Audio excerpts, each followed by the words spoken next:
అందరికీ నమస్కారం. నా పేరు వర్షిత్ నాయక్. నేను 6వ తరగతి చదువుతున్నాను. నేను చదువుతున్నది ఏకశిల గ్రూప్ ఆఫ్ ఇన్స్టిట్యూషన్ స్కూల్. నేను ఈరోజు చెప్పబోయే టాపిక్ వచ్చేసి స్పేస్ స్టేషన్ గురించి. మన సోలార్ సిస్టంలోనే మనకి మన భూమి మీద కన్నా ఇంకెక్కడ సముద్రాలు లేవనేది మనకు తెలుసు. అండ్ మనం జీవం కావాలంటే సముద్రం కావాలి.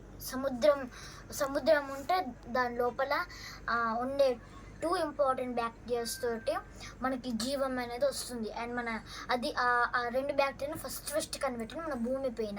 దాని తర్వాతకి సెకండ్ కనిపెట్టింది వచ్చేసి ఇప్పటివరకు ఎవరు కనిపెట్టలేదు. కానీ మన ప్రపంచ దేశాల్లోనే ఏ దేశం చేయనంత పెద్ద రికార్డు మన ఇండియన్ సైంటిస్ట్ చేశారనమాట. అది ఏంటంటే స్పేస్లో K2-18b అనే ఒక ప్లానెట్, అది మన భూమి కన్నా 2x పెద్దగా ఉంటుంది.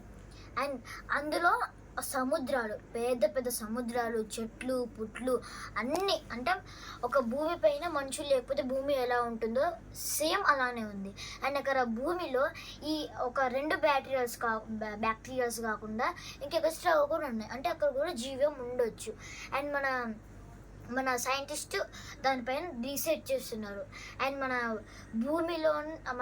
భూమిలోన అత్యంత ఖరీదైన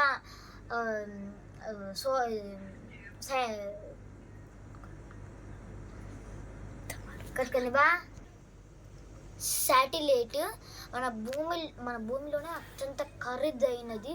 9 లక్షల కోట్లు పెట్టి దాన్ని తయారు చేశారు. అది దానిపైన జీవం ఉండొచ్చు అని దాన్ని తయారు చేసింది కూడా, దాన్ని తయారు చేయడానికి ముఖ్య పాత్ర కూడా మన ఇండియాలోనే ఈ సైంటిస్టే. అని అది కనిపెట్టి మన ప్రపంచానికి తెలియజేసింది కూడా మన ఇండియన్ సైంటిస్టే.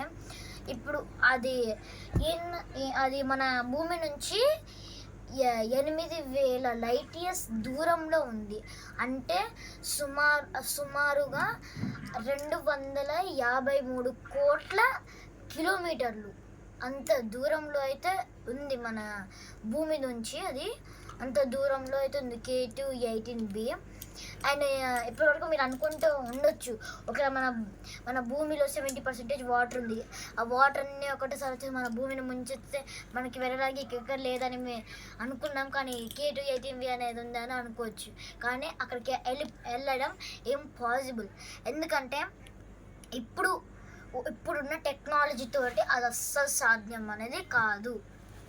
సో ఇప్పుడు ఆ K2-18bలోకి ఉంటే జీవం ఉంటుందా ఏంటి అనేది ఒక మిసైల్ అయితే పంపించడం జరిగింది. అయితే దాన్ని నాసా అయితే ఫస్ట్ టైం పంపించారు. పంపించిన తర్వాతకి అక్కడ ల్యాండ్ అయిపోయింది. ఆ సముద్రంలో అది అంటే వాటర్లో ఉంటుంది అన్నమాట. ఈ సముద్రం అంటే సముద్రం పైన అది ఇలా ఉంటుంది. దాని కింద నుంచి ఒక మిసైల్ లాంటిది, ఒక పెద్ద జాయింట్ బుల్లెట్ ఉంటే ఎంత పెద్దగా ఉంటుందో దానికన్నా చాలా పెద్దగా ఉంటుంది.